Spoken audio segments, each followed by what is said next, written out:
Poštovani gledalci televizije Hram, draga braća i sestre, Hristos Vaskrse. Dobrodošli u novu emisiju serijala Ličnosti zajednica. Navršilo se 100 godina od mučeničke smrti svete ruske carske porodice Romanovih. Povodom tog jubileja, gost u našem studiju je otac Petar Dragojlović, iguman manastira Pinosava kod Smederevske Palanke u selu Kusadak, manastira Svetog Arhangela Gavrijela. Oče Petre, blagoslovite i dobro nam došli. Bolje vas našli, Bog blagoslovi. Radostan je ovaj jubilej, jako je tragična smrt, jako je tragična istorija, tragičan podatak koji mi danas imamo o ruskoj carskoj porodici Romanovih. Nekako nas radost vaskrsenja i radost mučeničke smrti ruske carske porodice danas ukrepljuje možda više nego ikad. Vi ste završili Moskovsku duhovnu akademiju 2008. godine, inače ste po zvanju crkveni istoričar, proveli ste neko vreme i u Rusiji, živjeli ste tamo. Eto, zbog svih tih okolnosti, a i zbog vašeg svešteničkog poziva, pomislio sam da je najbolje da vi budete naš sagovornik večeras. Kako vi danas gledate evo na ovaj podatak, na sve ono što danas znamo o ruskoj carskoj porodici, o svetlosti kojom je prosijala evo posle 100 godina? Da, zaista ste u pravu. Ovo je veliki jubilej jer je mučenička končina svetoga cara Nikolaja II. Romanova i njegove porodice obeležila ne samo istoriju Rusije, istoriju našeg naroda, nego i istoriju čitavog sveta.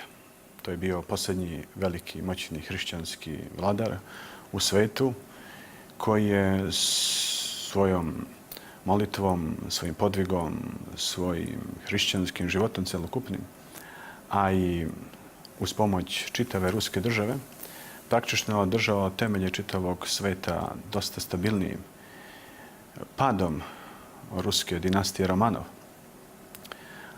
Kako je on sam govorio, to zlo u svetu se još više uvećalo, ali je dodao pred svoju končinu da se to zlo može pobediti samo ljubavlju. Jer to je hrišćanski odgovor na svako iskušenje koje napada na čoveka, bilo s polja, bilo iznutra. Jednom prilikom sveti vladika Nikolaj Velimirović je rekao da je ta mučenička končina svetoga ruskog cara Nikolaja II. Romanova slična mučeničkoj končini svetoga cara Lazara. Da je on novi Lazar, ruski Lazar. A jednom prilikom jedan od naših episkopa je izjavio Srpske pravoslavne crkve da je glava ruskog cara Nikolaja II. Romanova najskuplja hrišćanska glava koja je pala u 20. veku, a možda jedna od najskupljih hrišćanskih glava u opštoj istoriji sveta. Jer zaista posle stradanja ruske carske porodice Romanovi poslije njihove pogibije, to zlo je u svetu dobilo zaista veliku silu. I svet je u celini izgubio jednog velikog pokrovitelja u hrišćanskom smislu i došao u jednu veliku, duboku krizu, što se i dan danas osjeća. Ipak, kako ste rekli, ovo je i radostan dan. Jer pobjeda, hrišćanska pobjeda na krstu, s koga on nije sišao, nego na kome je on ostao do kraja, u ljubavi prema neprijateljima, ugledavši se na podvigopoložnika našega spasenja Gospoda Isusa Hrista, koji je sa krsta govorio da oprosti im jer ne znaju što rade. I na prvomučenika Stefana, koji se molio govoreći Gospode, ne uzmi im ovaj greh. On je slično njima ispunio potpuno hrišćansku i evanđelsku misiju, ostavši potpuni hrišćanin puno ljubavi prema svim svojim neprijateljima, rekavši da samo ljubavlju može da se pobedi to zlo koje je zavladalo u svetu. Da. Njihovi životi, a pre svega cara Nikolaja, njegov sam život je od početka prožet teškoćama i kada je došao na vlast, okolnosti mu nisu, da kažem, išle na ruku. Međutim, tokom celog njegovog života kao da se pripremao za to svedočenje koje će nastupiti konačno 17. jula 1918. godine. Sama porodica Romanovih je u njemu imala vozglavljenje jedne hristolike ličnosti koja će zaista ostaviti pečat duboko u hrišćanstvu. Šta mi možda ne znamo, u šta nismo dovoljno upućeni kad govorimo o ličnosti cara Nikolaja, o njegovom porodičnom životu, o njegovim odnosima prema deci, prema supruzi Aleksandri? Mnogo toga možda se govori o njihovom unutrašnjem porodičnom životu, o njihovoj harmoniji i ljubavi koja je vladala od prvog dana kada su se oni sreli, pre nego što su se uopšte uzeli i venčali, pre nego što su dobili blagoslov svojih roditelja da se venčaju i da postanu muž i žena. Još od onog momenta kada je on nju prvi put video, maltene kao devojčicu, 1884. godine, kada je imala samo 12 godina, u momentu kada je njena rođena sestra, Jelisaveta, bila isprašena od njegovog strica Sergeja Aleksandrovića Romanova, pa do 1889. godine kada je on došao ponovo u Nemačku i ponovo se sreo sa njom i kada je počela stalna njihova prepiska, 5 godina je to trajala. On je još 1889. godine rekao svom ocu Aleksandru III. Romanovu, toliko mu je ona ostala u srcu, da on želi samo nju za svoju suprugu, što u početku nije izazvalo odobravanje ni kod oca njegovog Aleksandra III. Romanova, ruskog cara, ni kod njegove majke Marije Fjodorovne, inače danske princeze. Također nešto slično je bilo i kod same Aleksandre, u njenoj porodici. Sve je bilo još suviše rano, ona imala 17 samo godina. On je, znači, ima samo 21 godinu, ali u to vreme već se kod njih raspostala tolika simpatija, toliko ljubav da on nije želeo da zna ni za jednu drugu princezu koja bi bila eventualno ruska carica. I dočekali svoj trenutak, mada u dosta nezgodno vreme. Iznenada njegov otac se razboleo, Aleksandar III. Romanov, 1894. godine, i jako je bio dosta silovitog i krepkog zdravlja, iznenada se razboleo i vrlo brzo posle nekoliko nedelja se praktično upokojio. Nisu pomogli ni molite svetog Jovana Kronštanskog, koji je bio sve vreme... Koji je tako i savremenik i pristan je bio, da. On je bio njegov duhovnik i cara sve do 1909. kada se upokojio. I kasnije njihov duhovnik postao arhimandrit Teofan, kasnije arhijepiskop Poltavski od 1909. godine. Međutim, od tog momenta dolazi do jednog nagle promjene života u samoj biografiji ruskog cara. Zašto? On nije očekivao da će tako brzo postati car. On je spremljan u to vreme više za vojnika, završio je vojne škole, postao jeste veoma mlad je bio. Svi su se nadali da će njegov otac još dugo živjeti. I otac se kajao pred smrt Aleksandra III. Interesantno, i sebi to uzima za veliki greh, bojao se odgovorom pred Bogom. Nisam spremio sina za carovanje, spremio sam ga za vojnika, a tek u kasnijem periodu ga je mislio spremati ozbiljno za carovanje, da ga uvede direktno u državne poslove u svakom smislu. Nije bio iskusan u političkim tim, ajde da kažem, borbama koje su tad vladale u Rusiji i u svetu. Nije se dovoljno time bavio, više se bavio vojnom veštinom, završio i prava, tako dalje. Bavio se naravno, kao i svi prestolonaslednici, i mnogim drugim naukama i prirodnim. Međutim, na primjer, veoma je bio dobar matematičar i fizičar, čuveni Ivan Ivanović Borman, fizičar ruski, ga je, na primjer, učio fizici. Bio je već i urazumio se u inženjersku nauku po mnogim pitanjima, pre svega u brodogradnji. Sam je na neki način imao veliku inicijativu, vodio veliku inicijativu da se ruska flota što pre obnovi i tako dalje. Međutim, može slobodno reći, on je bio nespreman i sam je govorio da je nespreman za cara i da nije bilo carice Aleksandru u tom momentu, koja je došla kao dar sa neba, kako je on govorio za nju, koja je bila utjeha i pomoćnica u svemu, upravo onako kako je Bog zamislio da žena bude pomoćnica čoveku. Ona je to bila od prvog njegovog dana, svojom nemačkom odlučnošću, svojim viktorijanskim vaspitanjem, ili vaspitana u viktorijanskom duhu. Ona je kćerka engleske kraljice Viktorije. Dosta strogo, kao i on, je vaspitan dosta strogo. Iako su bili, praktično on je bio prestolonaslednik, ona je princeza. Vojnički su vaspitavani u jednom spartanskom duhu, može slobodno reći. I da nije bilo te mekoće i te ljubavi sa strane Aleksandre, koja ga izuzetno dobro razumela. I kad bi on došao nervozan posle čitavodnevnog posla, ponekad se i to dešavalo, čovjek je. Sam pogled na nju, kažu svi očevici, ljudi koji su dobro znali, je njega smiravao i on nikada pred njom nije pokazao niti jedan najmanji znak ljutnje, niti grimasu neku, niti su ih ikada vidjeli da su se bar malo nešto sporečkali. Oni su živjeli u savršenoj simfoniji. I toliko su bili srećni što su jedni sa drugom da tu sreću nisu mogli prosto da drže za sebe, nego su je zapisivali. Ja bih sad pročitao jedan deo, čisto da gledalcima predočimo upravo taj deo njihovog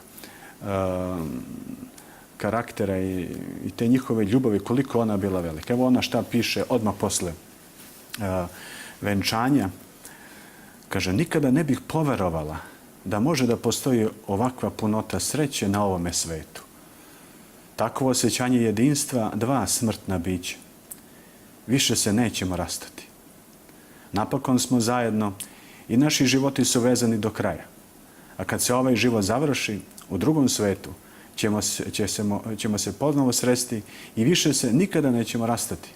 Na jednom drugom mjestu ona još bliže ga opisuje koliko je on njoj drag kao čovjek, koliko ona ushićena i srećena što ima takvog hrišćanina pored sebe. I kaže, kako da zahvalim Bogu za to što mi je dao takvo blago Niki, to jest ona njega zvala Niki. Tepala mu je, a on je nju zvao Sunašce, moje Sunašce. Kako je on mio, drag, dostojan ljubavi, dobar. Znači oni to su oduševljenje jedno drugome, nisu mogli da sakriju. I on također u svojim beleškama piše tako o njoj u najlepšim crtama. Oni su zajedno provodili sve vreme koje su mogli provesti u kojem jednostavno samo su državne obaveze dozvoljavale. Primjera radi, on je dosta puta dolazio umoran, kažu njihovi biografi, uveče kasno, svi su zajedno čitali večernje molitve. Carica odlazila u dečiju sobu i su zajedno čitali večernje molitve. Onda bi oni pročitali zajedno večernje molitve, a onda je on pročitao neku priču ili neku pesmu iz ruske literature, to je najviše voleo, i deo odlomak iz Evanđelja. Tako su zajedno svi pričali i svi su povlačili u svoje odaje i tako su završavali dan.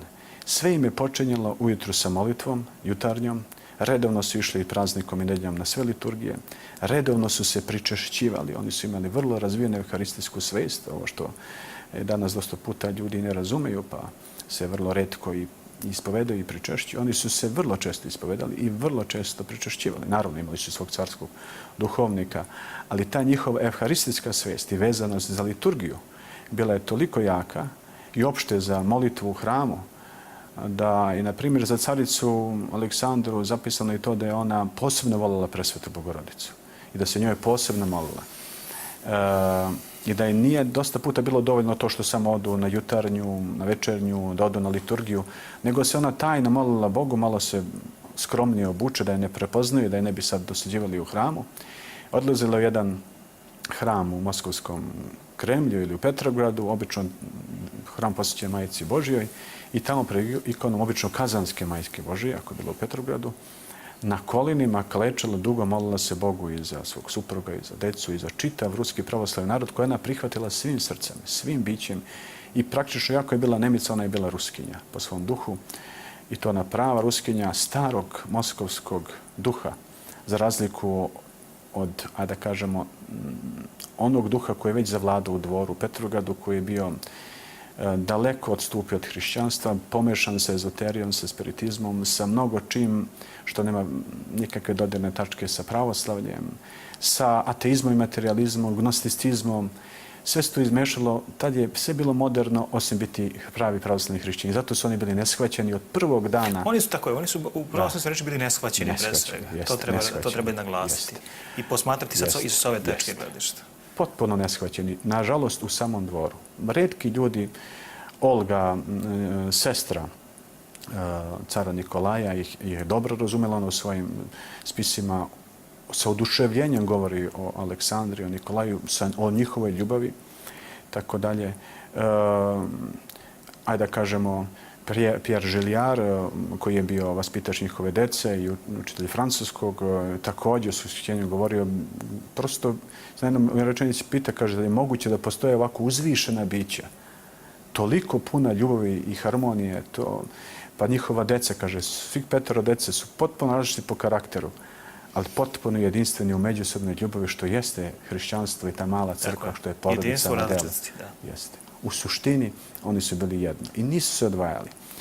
Oni su zaista bila mala crkva. Mala crkva koja je oko sebe širila atmosferu ljubavi, ali štitila sebe od tog, ajde da kažem, duha koji je dolazio sa strane tog modernizma, jednog nehrišćanskog modernizma, pošto modernizam može biti i hrišćanski, ali tog nehrišćanskog modernizma u tom momentu koji je ugrožavao duhove i bića svih dvorjana, i onda se ona posebno starala da zaštiti svoje ćerke, svog sina od tog duha. Bila vrlo stroga kao po tom pitanju, ali im je ovako u običnom životu davala veliku slobodu da se igraju i da budu nestašni, ali nije dala da se druži sa svakim. Interesantno. Uglavnom su se družili sa decom njihovih omiljenih, hajde da kažem, učitelja, profesora, pa čak i nekih slugu, interesantno, ali kada su vidjeli da su deca nekih dvorjana iskvarena novi duhom, nisu im uopšte dozvolili s njima da se druže. Tako su čuvali unutrašnje jedinstvo. Oče, da vas pitam, da li je takva ljubav, kako su oni imali u porodici, unutar svoje porodice, uslovno rečeno osuđena na stradanje? Ta hristolika ljubav, ta koja je neshvaćena od sveta. U ovom svetu, pogotovo u to vreme, oni su zaista bili osuđeni na stradanje pre nego što su bili svesni da je to zaista njihov veliki krst.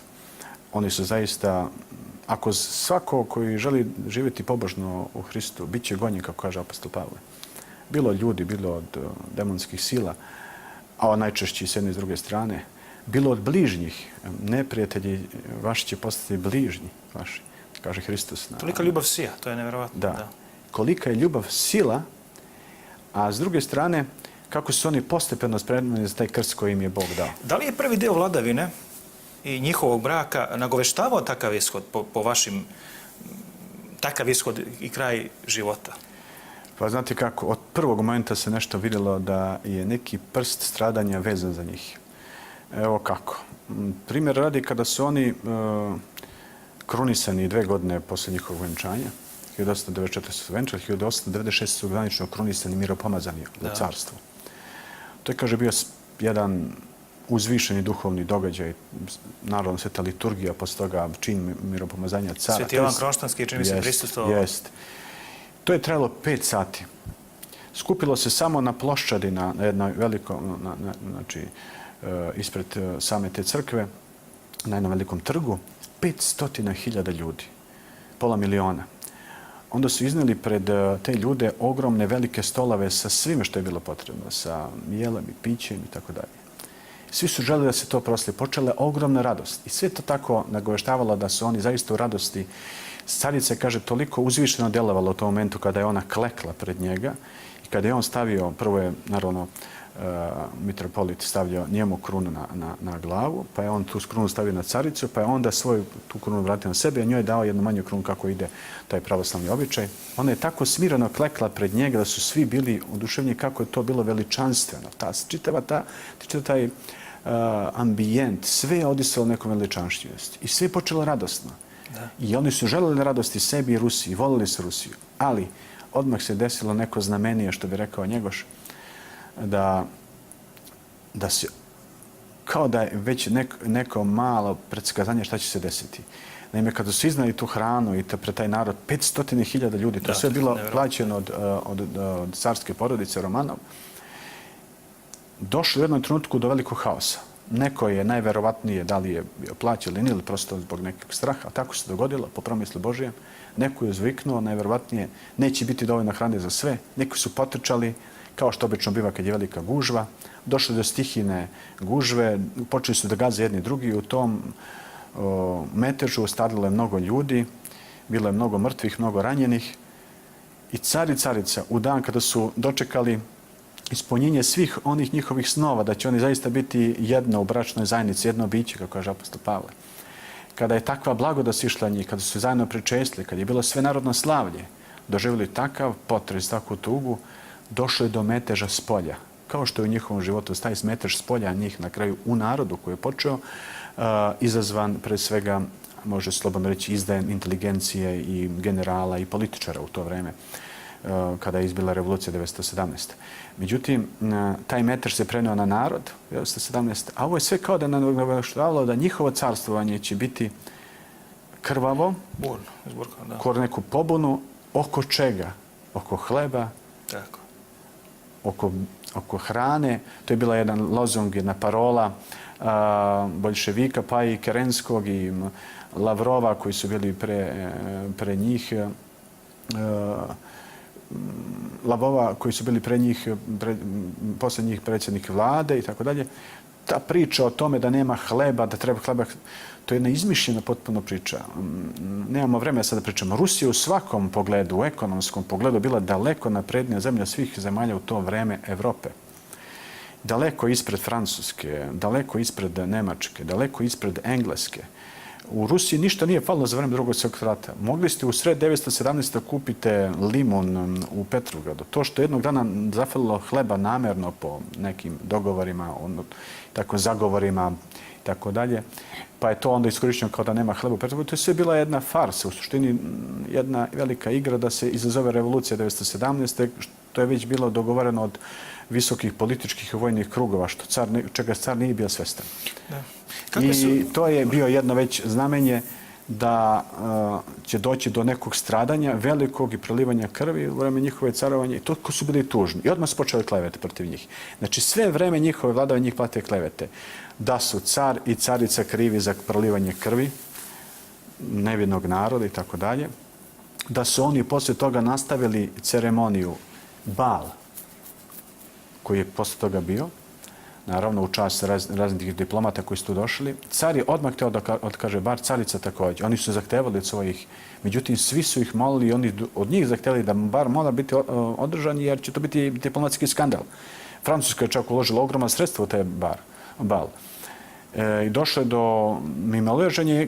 Car je na kraju popustio, ali je sve vreme tog bala plakao. Malo, pa su vidjeli i cara i caricu kako plaču i sve vreme se raspitivaju, dolaze se ljudi da pita koliko ima mrtvih i odmah je tog momenta izdao naređenje da sve njihove porodice do kraja života imaju biti penziono obezbeđene od cara i carice direktno i da će svi ti biti ljudi sahranjeni do osnovnih hrišćana ne u zajedničku grobnicu, nego svako će imati svoj poseban sanduk, što su također svi oni finansirali.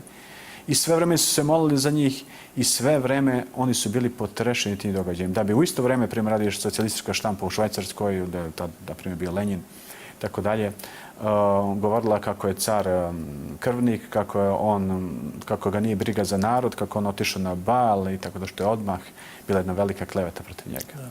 Kakve su posljednje godine carske porodice pred stradanje 1915. 16.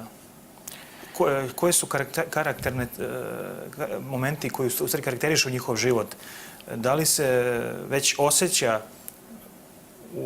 u javnosti tolika netrpeljivost prema njima, odnosno prema situaciji koja je nastupila i da li oni to osjećaju, njihove porodične prilike? Iskreno govoreći, car i carica, moje duboko ubeđenje su još i pre nego što je izbila revolucija i pre nego što će stradati, oni lično bili obavešteni da će oni mučenički postradati. Naime, u vreme kanonizacije svetog Serafima Sarovskoga moramo reći da je sveti ruski car Nikolaj II. Romanov u vreme svoje vladavine od 1894. do 1917. godine kanonizovao daleko više svetitelja nego što su kanonizovali od Petra Velikog do njega. To je znači u periodu od 180 godina. Skoro 2 veka, da.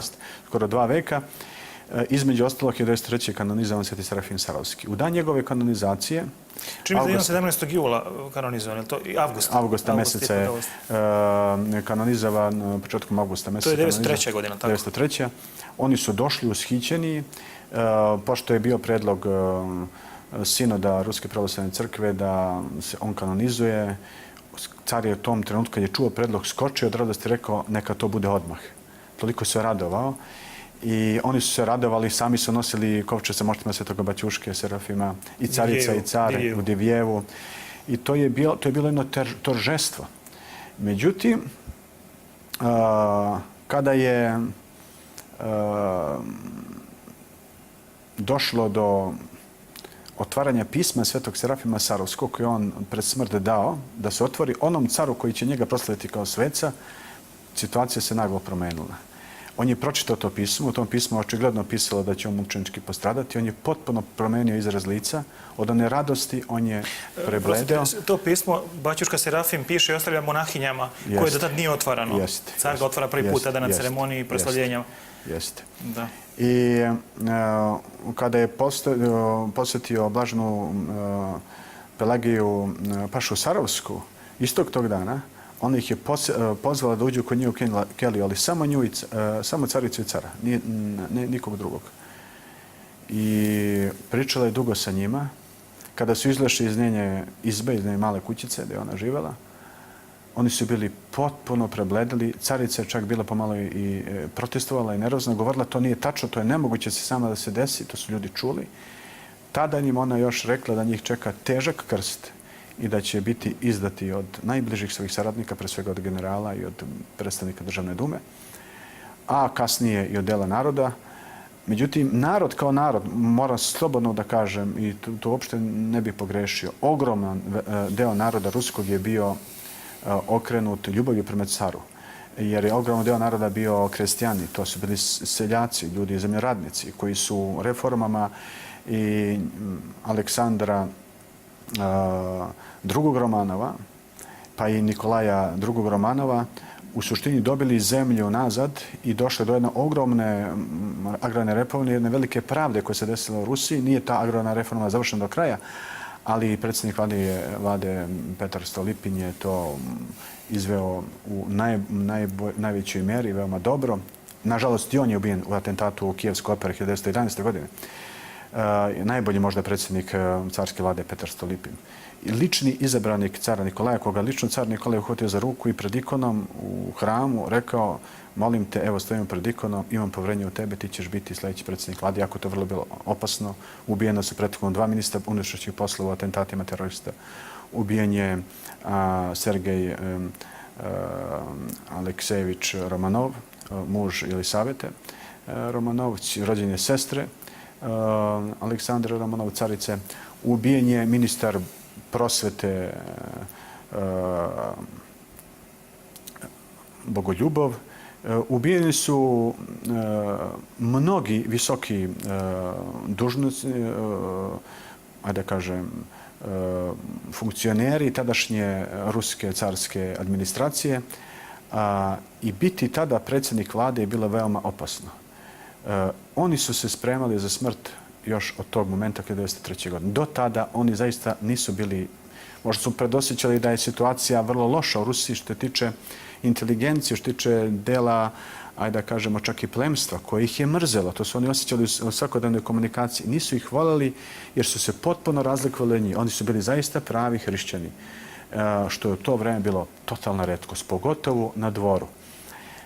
Potpuno su odudarali. Primjer radi, kada je carica došla na dvor, 1894. godine, ona je vaspitana u viktorijanskom duhu, kao vrlo radna i vrlo molitvena. Ona se molila i radila. To je bilo u Hessen-Darmstadtu, tamo odakle ona došla. Bila je luteranka, prešla u pravoslavlje, posle razgovara i sa carem i sa njenom sestrom Elisavetom i tako dalje. Sa radošću je prešla u pravoslavlje i sa jednim sveštenikom koji je posebno bio praktično određen da razgovara s njom po najvažnijim pitanjima vere. Koliko je bila duboka, taj sveštenik je govorio svojevremeno, zvao se Jovan, da je njega sa pitanjima, kada je on trebalo pređe pravoslavlje, toliko dovela pred zid, da sam se okretao ka zidu i grebao noktima kao mačka, ne znajući kuda da pobavim i kakav odgovor dan. Toliko je bila umna carica Aleksandra, postavljajući najdublja teološka pitanja tom svešteniku koji je bio određen da je naučio osnovama pravoslavne vere. Oni su, znači, sve vreme od 1903. godine pretpostavljali i znali šta će se desiti. To potvrđuje i njihova posljednja služba kada je Jurovski, taj dželat koji je organizovao njihovo ubistvo po naređenju Lenjina i Sverdlova, 17. jula 1918. godine pozvao jednog sveštenika sa đakom da održe jednu kratku službu. U momentu kada su trebali da čitaju Sociatim u pokoj, kaže taj sveštenik i taj đakon, sami počeli da pevamo Sociatim u pokoj, što nije bilo običaj za nas. Neka sila višnja se prosto natrala da pevamo. Mi smo se krenuli ka caru, carici i njihovoj deci. Svi su bili na kolenima i odmah smo znali da se oni spremaju za smrt. Posle praktično 3 dana oni su stradali. Ubijeni su zverski u jednom ritualnom ubistvu. Sa njihovom krvlju su zaista ispisani satanistički simboli u prizemlju u podrumu Ipatijevog doma. Njihova tela su posle toga spaljena polinima sumpornom kiselinom i bačena u jamu sa živim krečom. To je Ganina jama. Bio sam na tom mestu. Bio sam na mestu gdje je bio Ipatijevi dom, gdje je sad veliki hram na krovi, tako ga zovu, u Ekaterinburgu. I molio sam se i za srpski narod i za ruski narod na tom mestu. I mnogi su se ogrešili od cara. Kad smo već pitali kako su oni živjeli od početka rata, njihov život od početka rata se u jednom velikom delu izmenio. Zašto? Car više nije mogao da se bavi nekim porodičnim obavezama, toliko više je bio okrenut frontu i vojnim obavezama, inače je bio pukovnik Ruske carske vojske. Nikada nije htio da proglasi sebe generalom ili maršalom, kako je, na primjer, ovdje bilo moderno u vreme komunizma, znamo već od koga. Iako su ga mnogi molili, on je rekao tim generalima, vi gledajte svoje posle kako ćete vi napredovati. Pustite mene, ja sam pukovnik carski, to je dovoljno za mene. I 1915. godine on sam preuzima vrhovnu komandu kao glavno komandujući Ruske carske vojske i organizuje praktično ofanzivu za 1917. Nemačka vojska već bila pred kapitulacijom. Rusija je bila u svemu nadmoćnija, i u ljudstvu, i u avionima, i u teškoj artiljeriji, u svemu. Svi su predviđali brzi slom Nemačke i Nemačka je čak to i priznala jednim tajnim dokumentom koje šalje Nemačka tajna služba u Petrograd, gdje oni mole svoje špijune da preko svojih ljudi u Petrogradu, pre svega kroz državnu dumu, izazovu revoluciju, jer ako krene revoluciju, ako krene ofanziva Rusko proleće, Nemačka više nema šta da traži, ona će sigurno izgubiti rat. Ta revolucija je potpomognuta, nažalost, stranim faktorom, ali ne može se najveći odgovornost na to baciti na strani faktor. Bez obzira što su tu učestvovali ne samo ruski neprijatelji centralnih sila, nego i ruski saveznici u organizovanju revolucije. Zna se, na primjer, da je jedan ambasador, engleski ambasador, bio obavešten o tome i da nije na vreme rekao caru i da je čak neko sumnje da je on u stvari organizovao zajedno sa još nekim ljudima revoluciju. Oni su od 1914. godine promenili svoj način života. Carica odmah krenula na front, pomagala je bolnima, ranjenima. Oni su završili vrlo brzo kurs za bolničarke. Sve princeze su bile u bolnicama. Oni su svu svoju zaradu i svu svoju pomoć delili siromašnima, bolesnima, ranjenima, njihovim porodicama, poginulima. Na primjer, ima jedno divno pismo, ne moramo sad da ga tražimo, ali prepričat ću ga, gde jedna Ruskinja traži od carice Aleksandre oktobru 1915. godine da pomogne njenu porodicu jer je ostala bez sredstava i tako dalje. Carica odgovara, ja rado bih vam pomogla, sve svoje prihode koje imam za ovu godinu sam već podelila. Sačekajte još malo pa ću neke sredstva dobiti pa ćemo slati. Znači, oni su sve što su imali davali milostinju bližnjima svojim, ranjenima, bolnima i može se slobodno reći blaženi milostivi jer će biti pomilovani. Oni su zaista bili milostivi. Bili su i mirotvorci. Blaženi mirotvorci će se sinovi Boži nazvati. Car Nikolaj II. Romanov nije želeo rat. On je bukvalno bio uvučen u rat. Nije mogao ostaviti Srbiju na cjedilu. Taj odnos prema našem narodu bih potencijirao. Ako možete da nešto o tome nam kažete. Pa svi znamo da je ruski car Nikolaj II. Romanov vaspitan u duhu njegovog oca Aleksandra III. Romanova. Aleksandar III. Romanov je bio veliki srbofil. Naprimjer, nije baš simpatisao Bugare zbog izdaje Bugare 1878. godine kad su okrenuli ponovo, ajde da kažem, zapadnoj austrijsko-nemačkoj struji. Imali su, nažalost, i u to vreme cara koji je bio bugarski car je bio nemačke dinastije, Ferdinand Battenberg.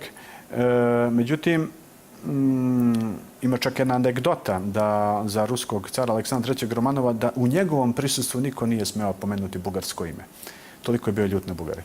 Ali je toliko voleo Srbe i bilo kralja Nikolu, bilo Obrenoviće, Aleksandra, Milana, bilo kasnije kralja u to vreme kralj Petar nije bio nego Obrenoviće, to je bilo Obrenovićevsko vreme, ali njegov sin Nikolaj II. Romanov je, bez obzira što je zamerio Aleksandru Obrenoviću brak sa Dragom Mašin, čak u jedno vreme protestvovao da neće poslati svog izaslanika na venčanje, kao kuma, ipak je na kraju pomirljivo poslao i oni su na kraju svoje odnose regulisali. Kasnije je prihvatio, naravno, dolazak Petra I. Karađorđevića na vas posle majskog prevrata. Međutim,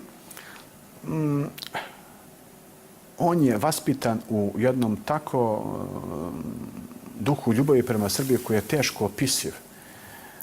Jednom kad su ga Srbi pitali u vezi pomoći na frontu i tako dalje, on je, prepričavam sad, nemam citat ovde, između ostalog rekao, vi znate, braćo, da posle ruskog naroda i ruske države ja najviše na svetu volim srpsku državu i srpski narod. Sve što mogu učiniti za Srbiju, učinit ću i činio sam to od prvog momenta rata.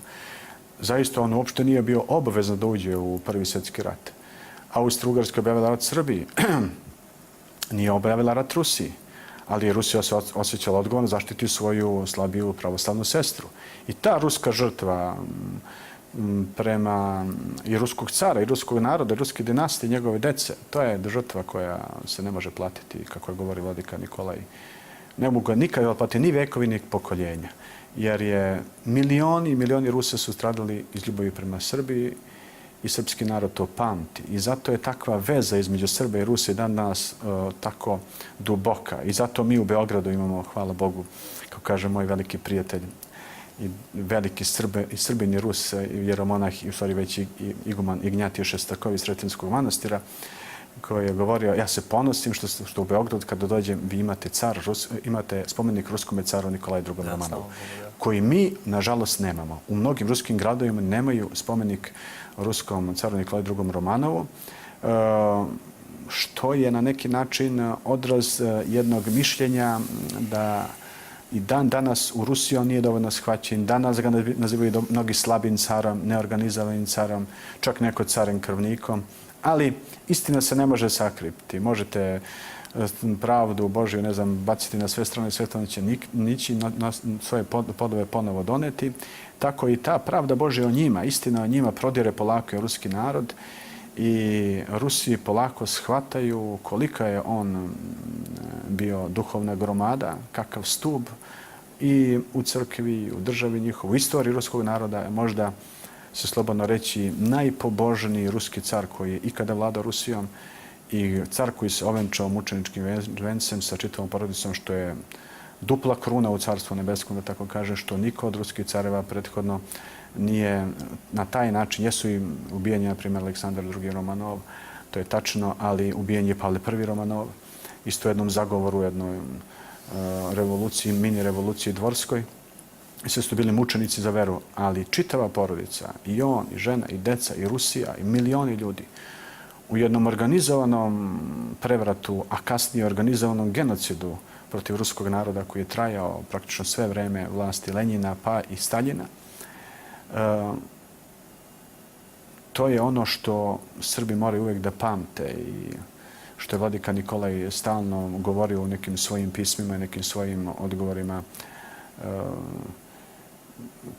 Jedan put je ovako, prepričavam sad, možda neću doslovno reći, ovako je govorio. Savest naša prinuđava nas da tugujemo da plačemo kada Rusi plaču i da se radujemo kada se Rusi raduju. To je vladika Nikolaj govorio u jednoj besedi 1932. na proslavi svetoga ruskog velikog kneza Vladimira Kijevskog. I kaže, veliki je dug naš pred Rusijom, kaže vladika Nikolaj naš Velimirović. Dodaje, čovjek može biti dužan čoveku, narod može biti dužan narodu. Ali dug kojem je Rusija 1914. godine obavezala srpski narod toliko je ogroman da ga ne mogu platiti ni vekovi ni pokoljenja. To je dug ljubavi koja zavezanih očiju ide u smrt radi spašavanja bližnjih. Nema veće ljubavi nego da neko položi za braću svoju, to su reči Hristove. Opet nastavlja vladika Nikolaj. A ruski car i ruski narod, svesno ušavši nepripremljeni u rat, nisu, kaže, mogli da ne znaju da njih čeka smrt. Mučenička smrt. Vidite on šta kaže. Ali ljubav Rusa prema svojoj braći nije dozvolila da se uplaše smrti i oni su radosno krenuli na svoj podvig. Za kraj me interesuje, oče, kakvo je sada stanje i koliko je sada svest ruskog naroda uperena i prema ovom zaista velikom delu, velikom stradanju ruske carske porodice. Patrijarh je služio ovih dana na mestu gdje je izvršena egzekucija i strijeljenje ruske carske porodice. Kako vi vidite te okolnosti i koliko su danas ruska crkva i ruski narod svesni toga i koliko sija u stvari ta žrtva porodice, svete porodice Romanovih? Sve jače sija, to je sigurno. Znači, istina njima se probija polako, ali silovito je i nezadrživo. To je prosto, nema sile zemaljske koja tu istinu može, ma koliko klevetali i cara i caricu, njihove saradnike, ne znam, i Raspućina, između ostalog, koja je bila jedna kontroverzna ličnost, ali oklevetan čovjek. Onda i mnogi druge ljude iz njihovog okruženja. I to se prosto osjeća. Sam živio u Rusiji, posle toga je dolazio neko puta u Rusiju. Držao sam čak nekoliko predavanja o rusko-srpskim odnosima kroz 1000 i ne znam koliko godina. Ima jedno predavanje u Kalugi koje sam držao kad je bio neki simbozijom gdje su došli mnogi Srbi i Rusi. I u Ruskoj akademiji nauka sam jedan put govorio, ali na temu Svetog Save Srpskoga koji je odlazio u ruski manastir, Stari Rusi, gdje je on zamonašen i tako dalje. To je nezadrživo. Pogotovo u mlađim pokoljenjima polako vidite da ljudi smenja se, prosto izmena generacija. Mnogo je čudotvornih ikona cara koja mirotoči i dan danas u Rusiji. Mnogo je isceljenja na njegove molitve.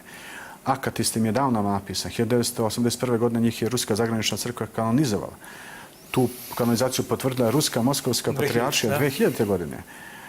Od tada do danas toliko stotina i hiljada čuda na molitve ruskom caru, careviću, to je nezadrživa sila. Nažalost, moram slobodno reći, suviše malo, ajde da kažem, pamjatnika, spomenika ruskom caru u Rusiji u odnosu, na primjer, na svakom ćošku i danas vidite spomenik Lenjinu u jednom masovnom ubici čovjeku koji je zavio u crno Rusiju. Što znači da još nije došlo do neke potpune promjene svesti, ali polako, ali sigurno ide u onom pravcu hrišćanskom. Ako odete u ruske hramove, ako odete na hram na krvi, ja sam bio na hramu na krvi, tamo u Ekaterinburgu, i kad vidite 1000 ljudi koji čekaju da se poklone na tom mjestu gdje je ubijen car, gdje je onda sagrađen, tu je nekada bio taj Ipatijev dom. Interesantno, u Ipatijevskom manastiru 1613. godine je prvi ruski car iz dinastije Romanov, Miropomazan Mihajl Romanov, Tako, I tu su se Rusi zaklali dinastiji Romanov na vernost do kraja sveta i veka. A u Ipatijevskom domu ubijen za sada posljednji ruski car. Pitanje da će biti još neko rusko car, ima to raznih polemika po tom pitanju, ali za sada u svakom slučaju posljednji ruski car koji je ubijen u Ipatijevom domu. Rusi se u Ipatijevom Manasku zaklinju na vernost, a dozvoljavaju da ih ne Rusi ubiju, pošto nijedan Rus nije učestvovao u ubistvu ruskog cara, da ih ne Rusi ubiju i praktično ritualno ubiju 1918. godine u Ipatijevom domu. Još bi jednu stvar htio da naglasim, možda dosta puta čuli smo tu stvar kako je ruski car pomogao srpskom narodu 1916. godine da ne umre u albanskoj Golgoti. Kada vojni brodovi niti Italije, niti Francuske nisu dolazili na vreme u luke u Draču, Valoni, u Albaniji, da pokupe srpski narod i ostatke srpske vojske. Ruski car je tada spasao, mi to svi znamo, srpski narod i srpsku vojsku, rekavši, davši ultimatum, poslavši na 3 adrese u Rim, u London i u Pariz. Ukoliko u roku 24 sata se ne evakuiše srpska vojska iz albanskih luka, da će on separatno potpisati mir sa Nemačkom i izaći iz rata, što je bila katastrofa za sve ostale. Onda su se setili naši saveznici, pa su nam brzo pomogli i to u najvećem broju italijanskih brodova, ne francuske ako se priča. Jesu i francuski naravno učestvovali, ali dosta više su italijanski brodova prevozili naše ranjenike i naše vojnike, naše civile kroz nemirna mora. Ono što hoću da kažem, on je bio dalekovid čovek. Mnogi ga smatruju da se u početku zaista nije dobro razumevao politiku. Ono što je sam priznao, ja sam nespreman da budem car, teško meni, govorio je 1894. godine. I vrlo mlad, da? Vrlo mlad, vrlo nespreman. Još se niko nije očekivao da će Aleksandar III tako brzo umreti. Međutim, kad je izbio Prvi svjetski rat, ja ću to sa punom odgovornošću da kažem, možda će mi neko zameriti, ali nismo ni mi Srbi bili baš potpuno verni caru. Jesmo verni, borili smo se na ispred strani, sve to tačno. Ali ima jedna stvar gdje smo mi okrenuli leđa caru. Ne mi kao narod, nego pre svega ljudi koji su vodili Srbiju u to vreme. Pre svega mislim na vladu koju je vodio Nikola Pašić i sam predstavnik Aleksandar Karađorđević. Šta se desilo? 1914. godine Rusija na molbu Aleksandra Karađorđevića, našeg predstavnika, ulazi u rat. Nespremna, nije morala ući u rat, ali iz ljubavi i žrtve hrišćanske ulazi u rat. I moli Srbiju još 1914. godine da odredi svoje vojne ciljeve. Ali kao vojne ciljeve Srbije, ruski car preko svog ministra inostranih poslova Sazonova određuje Srbiji stvaranje velike srpske države na Balkanu. Ono što je posle praktično dogovoreno londonskim sporazumom koje nije potpisala Kraljevina Srbije, nego su potpisale druge saveznice, naše i Rusija, na neki način privlačiti Srbije da je potpiše, Srbija nije potpisala londonski ugovor. Jer je bila sve vreme rata za jedan drugi projekat koji se zove Zajednička država sa Južnim Slovenima, koji se nazvala kasnije Kraljevina SKS, pa Kraljevina Jugoslavija.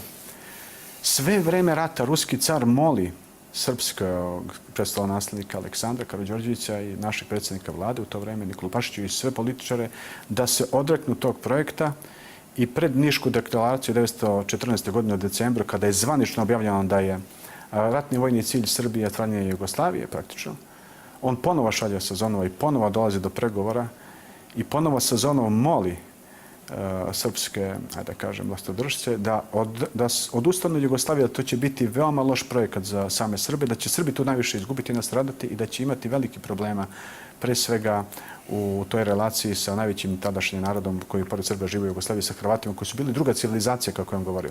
I car Nikola je želeo da se stvori jaka pravoslavna država na Balkanu. Zato je on bio za londonski ugovor, zato je on molio Srbe. Srbi ga to nisu poslušali, mi smo to debelo krvlju platili, a Sazonov, ministar inostranih poslova carske Rusije, je to prorekao Nikoli Pašiću u jednom razgovoru, u jednoj depeši. On kaže između ostalog: dragi gospodine Pašić, prepričavam sada, vi me nećete poslušati, ja znam vaš stav, vi ste odlučili da stvarate zajedničku državu sa onima koji nisu vaši iskreni prijatelji, ali jedno je znajte, jednog dana, nažalost, jedino ćete vi, kao Srbi i srpski narod, krvlju to platiti. I to se zaista obistinilo. Proročanstvo, da. Pa to je bilo proročanstvo praktično ruskog cara koji je preneo carski ministar spoljnih poslova u vreme Prvog svjetskog rata. Mi smo tu puno izgubili i tu se nismo baš pokazali. Međutim, car nam to nije zamerio mnogo.